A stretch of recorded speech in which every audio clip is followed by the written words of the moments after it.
So, quick show of hands. Who here has ever been tempted to cheat or has cheated on anything to get what they want?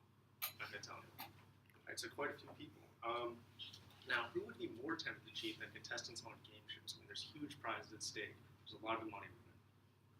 And oftentimes these contestants walk a very fine line between bending the rules and breaking the rules. By bending the rules, I mean people who use alternative strategies other than how the game show was originally intended to be played to win the prize.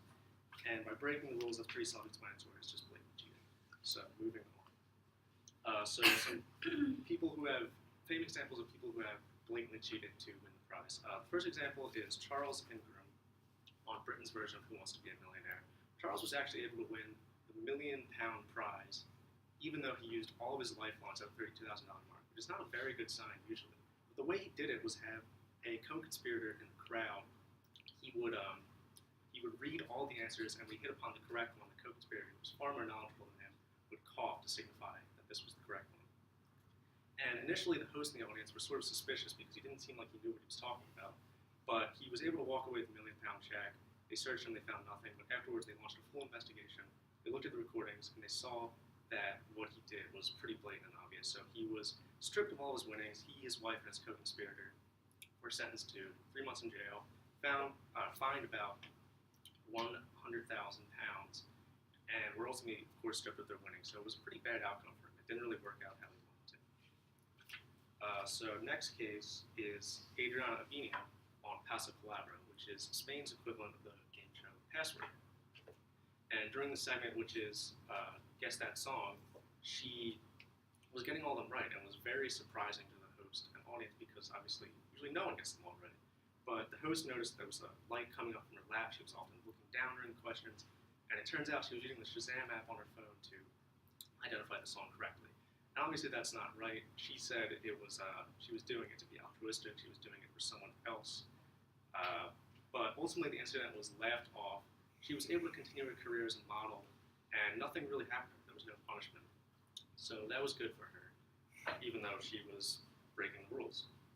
So now we've covered some examples of people who have blatantly cheated. What about the gray area I talked about before, which is bending the rules to get what you want?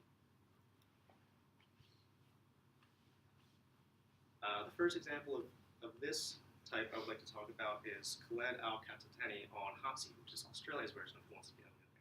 Khaled won the $100,000 Australian prize, not by being super knowledgeable, not by knowing all the questions, but what he told the media later was that he didn't play the game, he played the man. And what that meant was he read the host's body language cues and vocalization to guess upon the correct answers. And it was an interesting strategy. It's a strategy that's often used in poker or other similar card games to read the opponent or the host. And he was actually able to keep his prize money even though he didn't play the game the way it was originally intended, which was by knowing the answers. So it was a good outcome for him. The next type of, or example I would like to talk about is Michael Larson on Press Your Luck. This was a game show in the 1980s in America. So basically the way he did it was he memorized the board sequence, which he figured out was not actually random, but based upon 5 different patterns. And you can see there's whammies up there, there's all different sort of prizes. So when you hit upon a whammy, you lose all your money. But he avoided this by knowing the board sequence. And he used this advantage to win about $110,000 in just one day on the show. In today's money, that would be over $250,000, so it was quite a bit. And he revealed his strategy later on, but he was able to keep his winnings because it was not technically against the rules. It was a weak point that the producer of the show knew about, but they hadn't fixed. So lastly, I'd like to talk about producers fixing their own shows. And why would they do this? The main reason is to boost ratings. One of the most famous cases I would like to talk about is a quiz show in the 1950s, which was called 21. And before this, the Supreme Court ruled that